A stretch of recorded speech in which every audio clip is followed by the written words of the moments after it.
Puji Tuhan, saudaraku sekalian, kita bersyukur bahwa adalah hal yang sungguh indah dan luar biasa kalau kita bisa kembali, bisa berada di hadapan Tuhan, karena ini sungguh hal yang sangat indah, berada di hadapan Tuhan yang Maha Kuasa.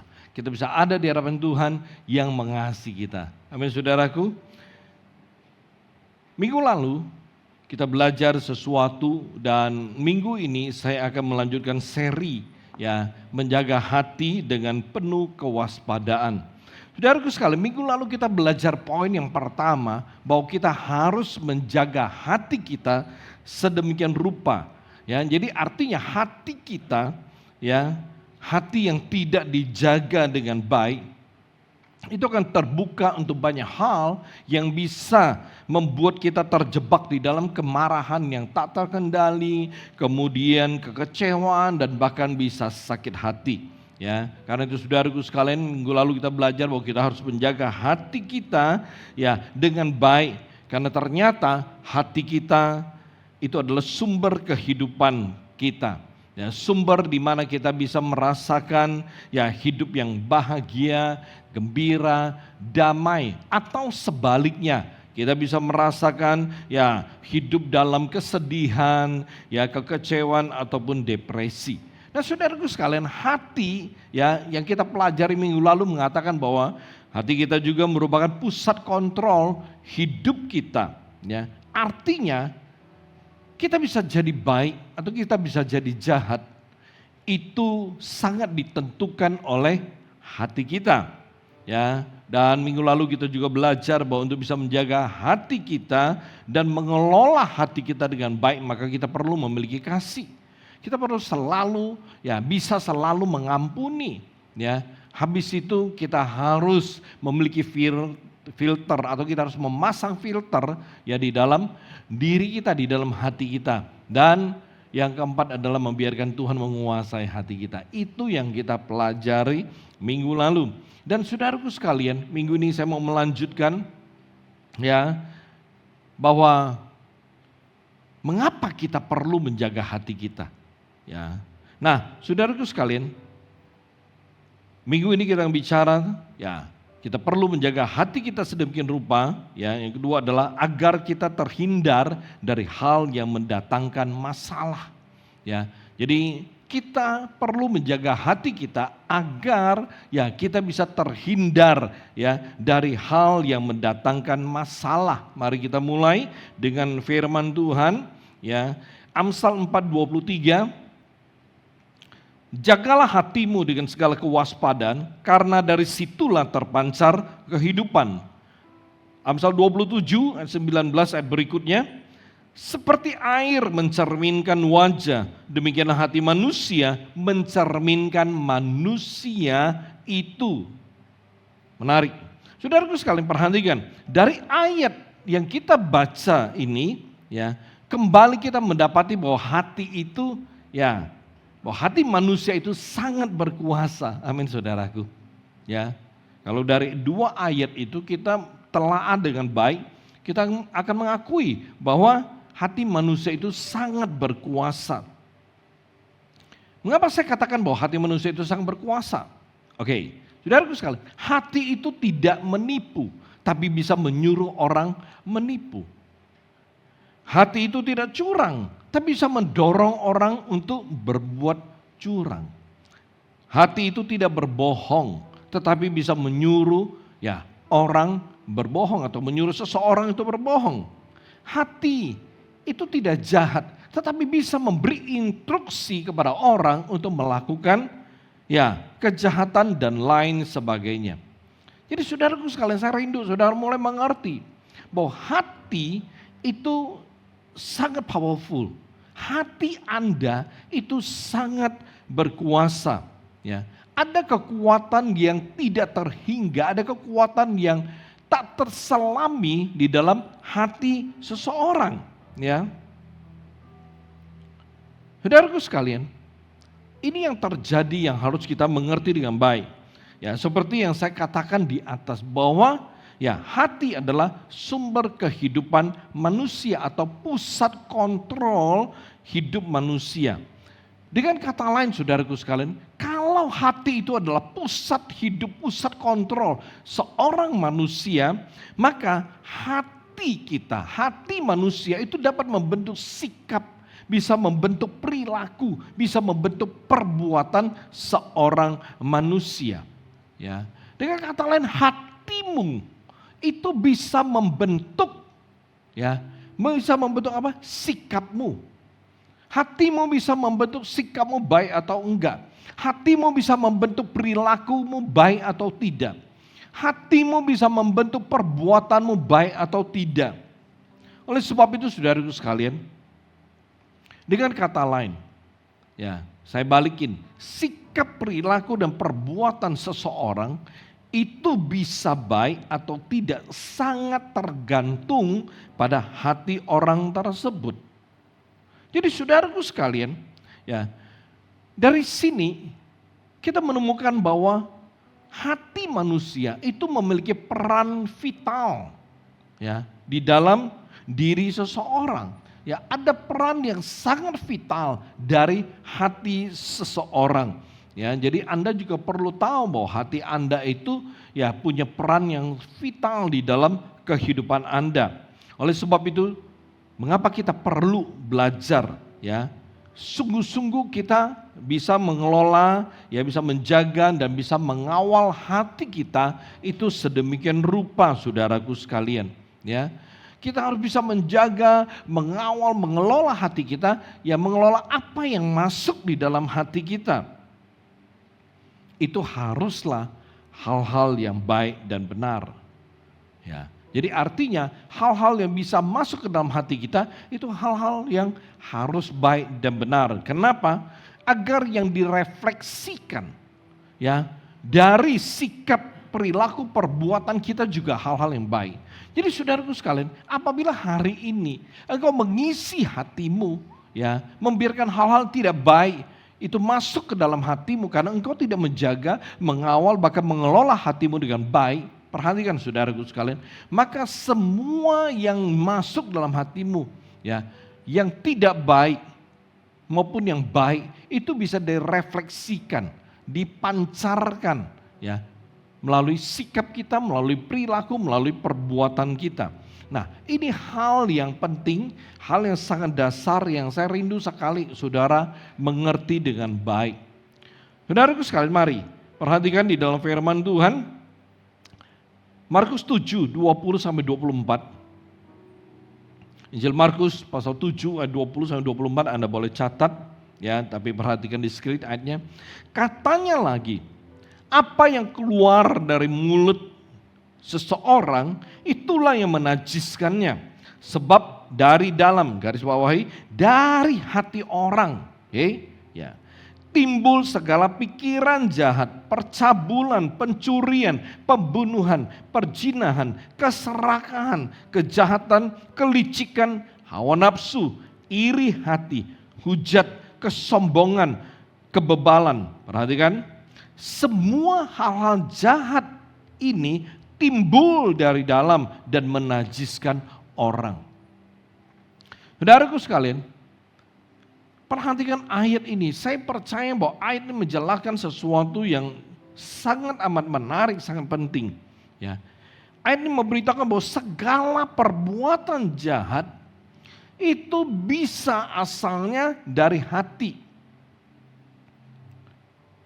Oleh sebab itu saudaraku sekalian, mengapa tadi saya berkata bahwa kita harus menjaga hati kita itu dengan baik. Kita harus mengawal hati kita itu dengan baik. Karena kalau kita tidak menjaga hati kita dengan baik, kita tidak mengawal, kita tidak mengelola hati kita dengan baik, maka ya itu bisa membuat kita ya mengalami banyak masalah saudaraku. Ya. Kalau kita menjaga hati kita dengan baik, maka ya kita bisa terhindar dari banyak hal yang mendatangkan masalah di dalam kehidupan kita. Oleh sebab itu penting sekali saudaraku sekalian, hari ini apa yang saudara ya izinkan atau saudara taruh di dalam hati saudara, saudara perlu perhatikan dengan baik. Ya. Di dalam kehidupan kita, saudara sekalian, hal-hal yang tidak baik, firman Tuhan Markus 7, 20 dan 24 yang kita baca mengatakan, itu keluar dari dalam. Ya, keluar dari dalam. Kenapa bisa keluar dari dalam? Bisa keluar dari dalam karena ya itu hal masuk. Hal-hal yang tidak baik itu udah masuk dulu. Itu tuh sudah berada di dalam diri kita. Karena hal-hal tersebut sudah berada di dalam hati kita, maka itu direfleksikan keluar melalui kita punya sikap, kita punya perilaku, kita punya perbuatan. Oleh sebab itu saudaraku sekalian, mari kita belajar. Ya. Kita belajar menjaga diri kita agar hal-hal yang tidak baik itu enggak masuk, enggak tinggal, tidak menetap di dalam hati kita. Karena itu saudaraku sekalian, ketika kita bisa menjaga, mengawal hati kita dengan baik, saya percaya ya, kita pasti bisa terhindar dari banyak hal-hal yang mendatangkan masalah. Perhatikan saudaraku sekalian, ayat dari di atas itu berkata dari dalam hati. Ya, dari dalam hati timbul pikiran jahat. Contoh saudaraku sekalian. Ya, pikiran yang mau mencuri. Saudaraku sekalian, ketika seseorang itu mencuri, ya, artinya dia mengambil barang orang lain tanpa izin yang punya, lalu dia ketahuan, lalu dia ketangkap, itu jadi masalah. Amin saudaraku, ya, itu jadi masalah. Atau, ya, kenapa korupsi? Ya karena ada pikiran mencuri yang berasal dari hati, ya. Korupsi bisa terjadi di mana-mana saudaraku sekalian. Saya percaya ini bukan hal yang baru. Korupsi bisa terjadi di tempat kerja. Saudaraku sekalian, mungkin bos suruh beli barang. Ya. Barang segini, minta toko, tulis bonnya dong, naikin segini. Itu sering terjadi. Mungkin banyak supir juga korupsi uang bensin. Ya. Saudaraku sekalian, bukan saja korupsi terjadi di tempat kerja. Ya. Di gereja juga ada korupsi saudaraku sekalian. Ya. Ada panitia bikin acara. Ya. Bikin acara, dengan orang segini ya acara rekreasi masuk ke sini, contoh 50, 60 orang, gratisnya 10, dia lapornya gratis 2 gitu loh. Yang gratis 8 dia ambil. Ya. Banyak hal bisa terjadi, saudaraku sekalian, perhatikan. Kita berkata, nggak mungkin di gereja ada yang korupsi. Saudaraku sekalian, murid Yesus saja juga ada yang korupsi. Jangan bilang gereja nggak ada, murid Yesus saja korupsi. Oleh sebab itu saudaraku sekalian, jangan terlalu yakin dalam gereja nggak ada korupsi. Ya, mari kita belajar di organisasi apalagi saudaraku. Ya, karena waktu di Jakarta sebelum saya diutus ke Medan, saya terlibat dengan beberapa organisasi. Apalagi di kampus-kampus, waduh saudaraku sekalian, begitu bikin acara ya dan dananya diajukan proposalnya ke kampus, itu saya lihat teman-teman bikin itu luar biasa, dinaikin 100-200%. Saya bilang gile, kok begitu? Iya nggak apa-apa, kampus banyak duit. Katanya ya belum tentu semua disetujui, nanti dipotong, oleh itu kita naikin 300%. Ya. Jadi begitu dipotong-potong-potong, ya mana-mana bisa masih ada lebih, katanya lebihnya walaupun nggak banyak. Saudaraku sekalian, oleh sebab itu kenapa ada pikiran-pikiran seperti demikian? Ya, karena Alkitab telah berkata, Firman Tuhan berkata bahwa pikiran-pikiran yang jahat, saudaraku sekalian, itu berasal dari dalam. Ya, kenapa bisa berasal dari dalam? Kenapa bisa keluar dari dalam? Karena sudah diisi dulu. Karena sudah diizinkan masuk. Oleh sebab itu saudaraku sekalian, masalahnya kalau korupsi ketahuan, ya dipecat, mungkin juga bisa jadi malu. Masalahnya itu, masalah bisa kehilangan pekerjaan, masalah bisa dipecat, masalah bisa menjadi malu, dipermalukan. Ya, apalagi sekarang saudaraku, medsos yang begitu ya mudah didapat, segala sesuatu bisa dengan cepat viral. Atau contoh yang lain, ya seperti dikatakan oleh ayat tersebut, pikiran perzinahan. Ya, saudaraku sekalian, ya kalau terjadi perzinahan, kalau ketahuan, apa yang terjadi? Masalah saudaraku. Kalau kita tidak jaga hati kita, dari hati timbul pikiran untuk berzina.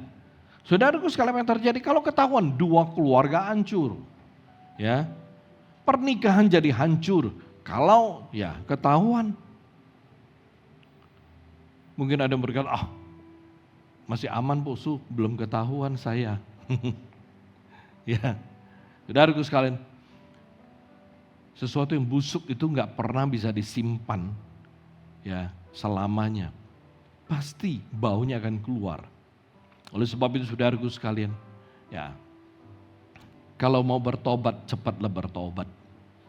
Ya, saya katakan, kenapa ada pikiran ya berzina? Karena memang di dalam hati udah terisi, udah diisi dengan ya hal perzinahan. Ya, saya katakan, jadi masalah kalau ketahuan. Ya, keluarga hancur, nama baik hancur, pernikahan hancur, bukan hanya itu, anak-anak jadi trauma, kasihan anaknya.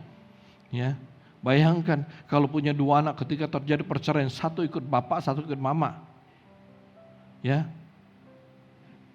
dua kakak beradik dipisahkan begitu aja, bukan karena kesalahan mereka. Saudaraku sekalian, contoh yang lain, pikiran yang serakah saudaraku sekalian, ya itu timbul dari dalam hati, keserakahan saudaraku.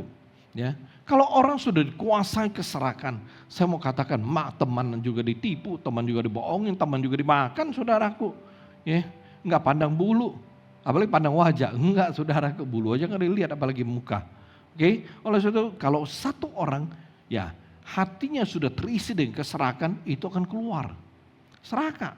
Ya, jadi apapun dilakukan. Orang serakah apa saja dikerjakan. Nggak peduli itu halal atau nggak halal saudaraku. Nggak peduli itu supaya orang Kristen boleh dikerjakan atau nggak dikerjakan. Nggak peduli. Kenapa? Karena hatinya sudah dipenuhi oleh keserakahan. Dan itu direfleksikan.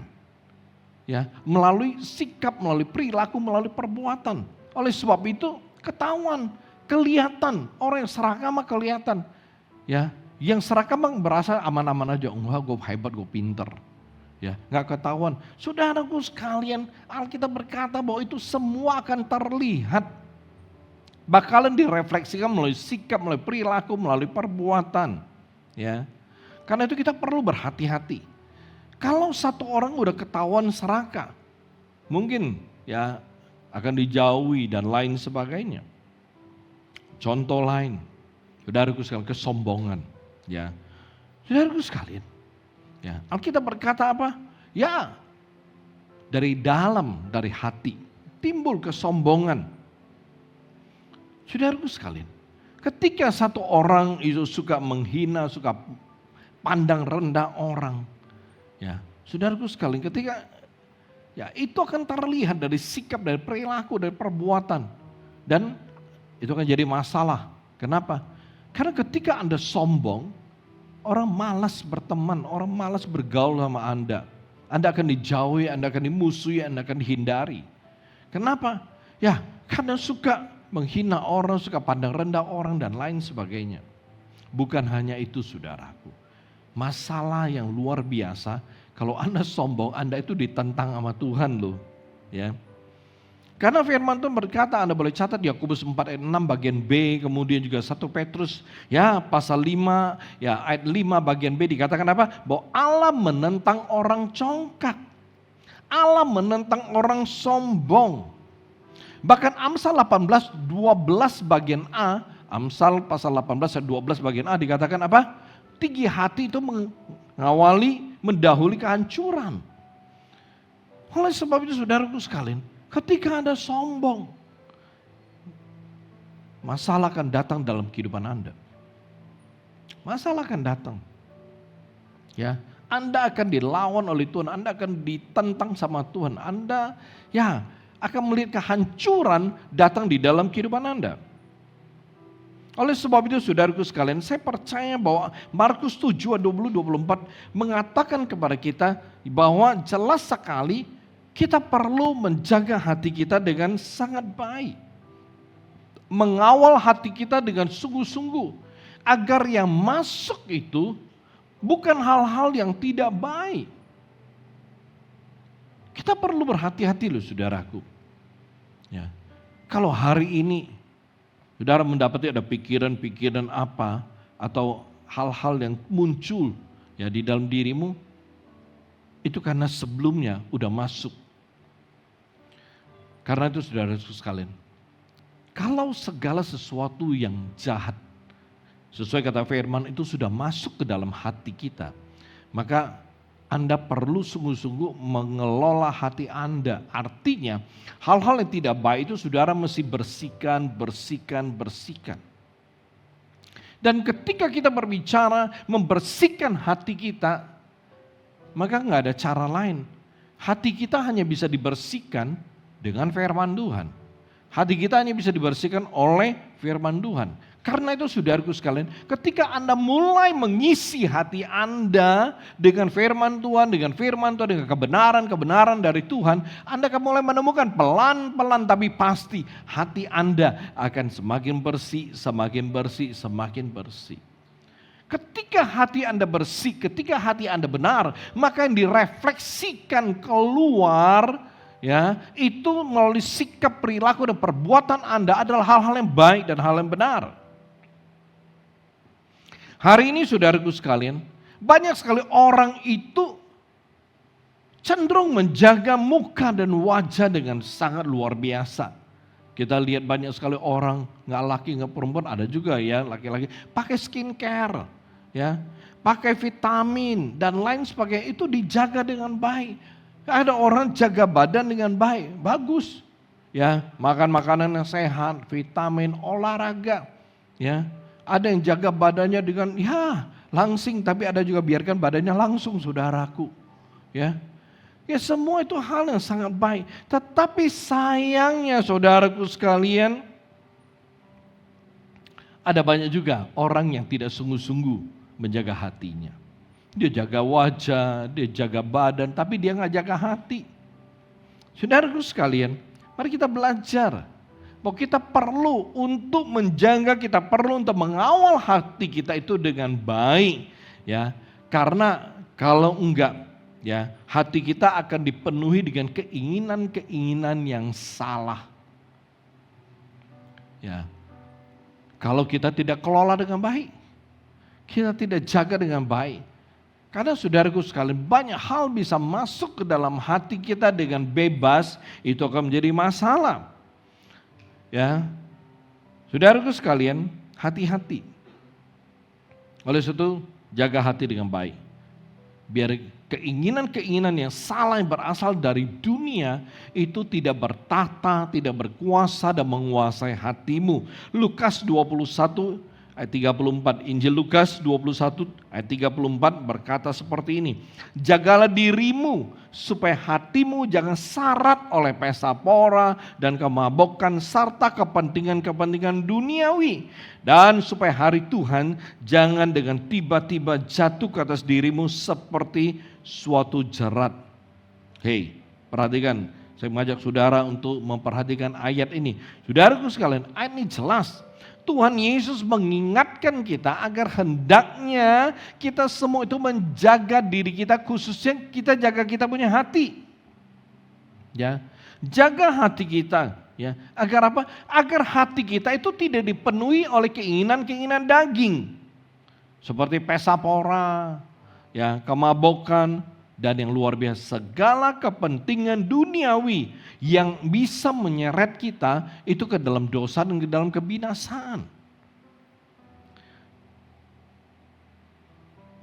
Agar hari Tuhan itu jangan tiba-tiba jatuh ke atas dirimu seperti suatu jerat. Saudaraku sekalian, menarik. Hari ini banyak sekali anak Tuhan itu tidak menjaga hati mereka dengan sungguh-sungguh. Ya, sehingga tanpa mereka sadari kepentingan duniawi telah menguasai mereka. Kita memang tidak bisa terlepas atau dipisahkan dari kepentingan duniawi. Karena kita masih hidup di dunia ini. Tapi saudaraku sekalian, perhatikan firman Tuhan. Ya, firman Tuhan itu menjelaskan kepada kita, jangan hati kita itu hanya dipenuhi syarat dengan kepentingan-kepentingan duniawi, dipenuhi ya dengan kepentingan-kepentingan duniawi. Ada banyak anak Tuhan pada hari ini lebih takut kehilangan order, lebih takut kehilangan pemasukan atau income, ya, atau lebih takut kehilangan teman dibandingkan dengan takut akan Tuhan. Ini masalah.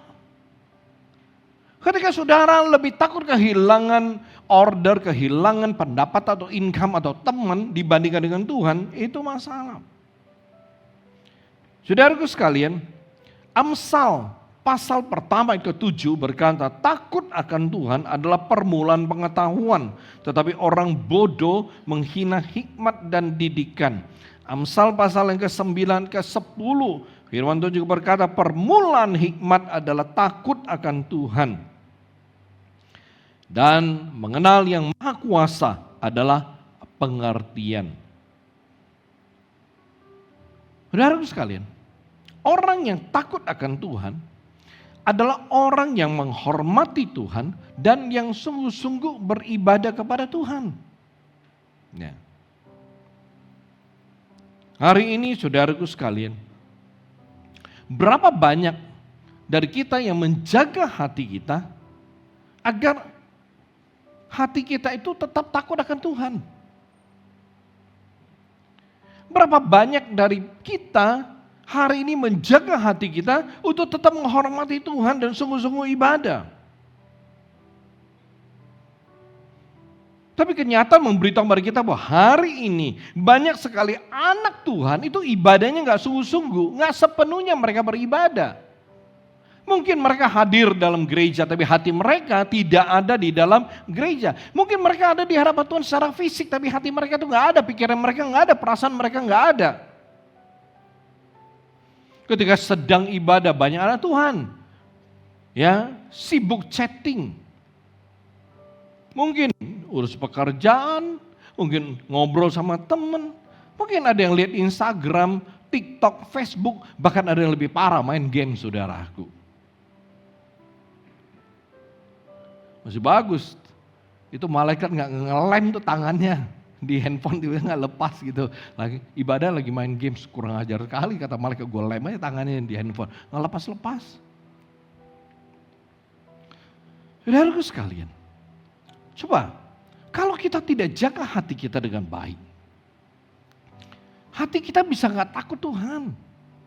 Kalau kita nggak jaga hati kita dengan baik, kita jadinya nggak sungguh-sungguh tuh ibadah di hadapan Tuhan. Kalau kita nggak jaga hati kita dengan baik, itu berbahaya.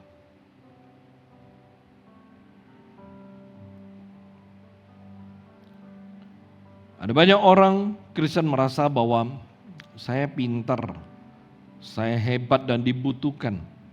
Tapi perhatikan, justru sayang sekali orang-orang yang nggak jaga hati dengan baik, yang nggak ibadah sungguh-sungguh di mata Tuhan, ya orang yang tidak takut Tuhan di mata Tuhan. Alkitab berkata, Amsal berkata, mereka itu orang bodoh bagi Tuhan. Ya. Bagi Tuhan mereka orang bodoh. Saudaraku sekalian, perhatikan, dan itu akan membuat Tuhan tidak memberkati mereka dengan luar biasa. Bahkan ada yang tidak diberkati oleh Tuhan. Saudara, kita perlu mengerti, kalau pintu berkat itu sudah ditutup sama Tuhan, gak ada satu orang pun yang mampu membukanya. Atau sebaliknya, ketika pintu berkat Tuhan buka untuk Anda, maka nggak ada satu kuasa pun yang bisa menutup itu pintu. Engkau akan diberkati, terus diberkati, senantiasa diberkati. Karena itu saudaraku sekalian, kita belajar untuk mengerti bahwa kita tuh perlu menjaga hati kita. Saudaraku sekalian, ada orang kerja setengah mati. Tapi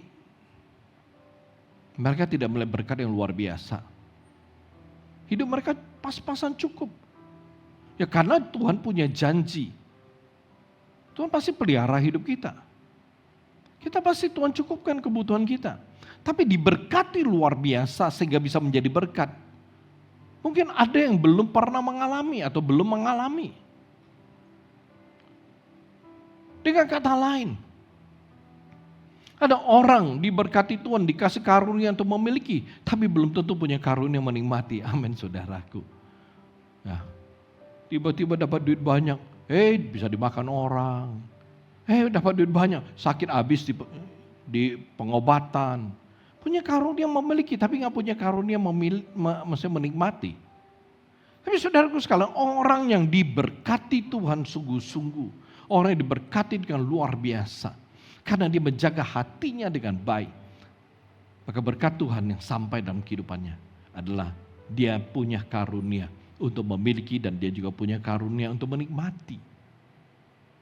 Amin saudaraku. Mari kita belajar. Kita jaga hati kita sedemikian rupa. Ya, kita harus belajar menjaga hati kita untuk selalu takut akan Tuhan. Karena orang-orang yang takut akan Tuhan akan terhindar dari berbagai masalah.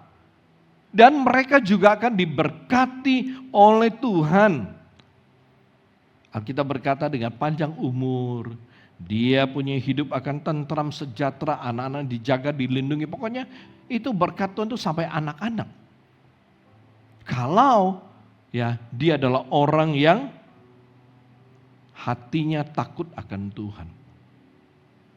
Oleh sebab itu saudaraku sekalian, kita belajar. Ya, kita belajar untuk memanage hati kita, mengelola hati kita agar hati kita itu selalu takut akan Tuhan. Amsal 10 ayat 27, perhatikan firman Tuhan. Amsal 10:27, takut akan Tuhan memperpanjang umur, tapi tahun-tahun orang fasik diperpendek. Luar biasa. Itu firman Tuhan bilang loh. Takut akan Tuhan memperpanjang umur. Ini vitamin yang terbaik loh. Benar-benar vitamin yang terbaik. Ya. Kalau kita tuh jaga hati kita takut akan Tuhan. Tuhan berkenan, Tuhan berkati. Ya, hidup kita diberkati, umur kita diberkati. Okay. Amsal 14:26-27. Ya. Dalam takut akan Tuhan ada ketentraman yang besar. Bahkan ada perlindungan bagi anak-anaknya. Takut akan Tuhan adalah sumber kehidupan sehingga orang terhindar dari jerat maut. Saudaraku sekalian, kita belajar. Saya percaya ini firman Tuhan yang Tuhan berikan kepada kita. Itu mengandung kebenaran yang luar biasa. Karena orang yang menulis kitab ini adalah orang yang telah punya pengalaman yang luar biasa bersama dengan Tuhan. Dan dia adalah orang yang paling berhikmat yang tidak pernah ada setelah dia. Dan sebelum dia nggak ada orang yang berhikmat seperti dia, Salomo. Oleh sebab itu saya percaya bahwa yang Tuhan berikan kepada kita melalui tulisan Salomo itu hal yang sangat indah, sangat penting dan itu janji Tuhan. Oleh sebab itu saudaraku sekalian, mari. Kalau hari ini kita bisa menjaga hati kita tetap takut akan Tuhan, maka Anda akan melihat berkat Tuhan yang luar biasa. Ya. Kita nggak pernah takut soal anak-anak kita. Saudaraku sekalian, saya ingat begini. Waktu anak kedua saya lahir, itu udah lama, 20 tahun lebih yang lalu. Saya nelfon ke mami gitu loh, karena mami backgroundnya ya kita di Kalimantan Barat, kita punya rumah sakit bersalin gitu loh. Jadi latar belakang keluarga adik-adik saya banyak yang berasal dari medis.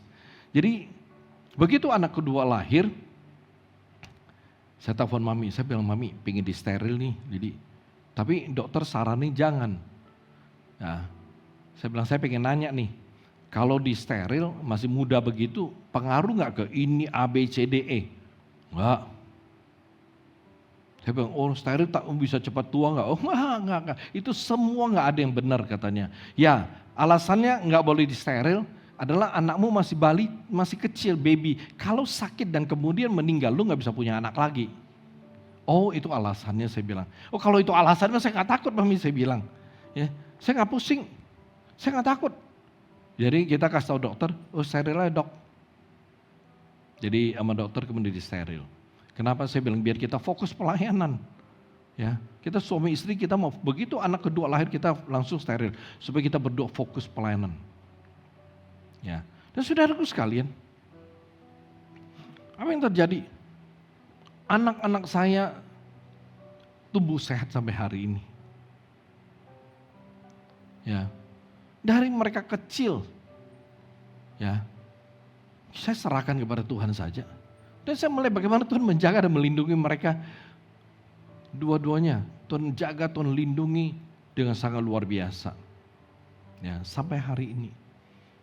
Nggak pernah ada masalah apapun, sehat-sehat aja. Mungkin makanan belum tentu sehat, belum tentu bergizi, tapi mereka sehat luar biasa. Jadi saya katakan bahwa ketika kita selalu punya hati yang takut akan Tuhan, Tuhan selalu akan memberkati, menjaga kita, melindungi anak-anak kita dan lain sebagainya. Oleh sebab itu yang perlu kita lakukan adalah kita menjaga hati kita loh. Ya. Kita bentuk hati kita kelola, kita benar-benar mengawal hati kita supaya hati kita selalu takut Tuhan. Ketika kita bisa menjaga hati kita tetap takut akan Tuhan, menghormati Tuhan, saudaraku sekalian kita akan menjadi orang yang berkenan kepada Tuhan. Ketika kita adalah orang yang berkenan kepada Tuhan, maka Tuhan akan memberkati kita. Ketika kita punya hati selalu takut akan Tuhan, firman Tuhan berkata, maka kita akan terhindar dari banyak masalah. Kita akan terhindar dari jerat maut. Karena kalau kita tidak menjaga hati kita dengan baik, maka apa yang dikatakan Markus pasal 7, 20-24 itu bisa terjadi. Karena kalau kita tidak menjaga hati kita, maka yang masuk itu kan semua hal tidak baik. Amin saudaraku. Itu firman Tuhan mengatakan kepada kita di Markus pasal yang ke-7, 24 dikata apa? Pikiran jahat, percabulan, pencurian, pembunuhan, perzinahan, keserakan, kejahatan, kelicikan, hawa nafsu, iri hati, ya, hujat, kesombongan, kebebalan dan lain sebagainya. Saudaraku sekalian perhatikan, itu semua akan masuk. Ketika hal-hal seperti ini masuk di dalam hati kita, saya percaya saudaraku sekalian, maka hati yang takut akan Tuhan akan tidak ada.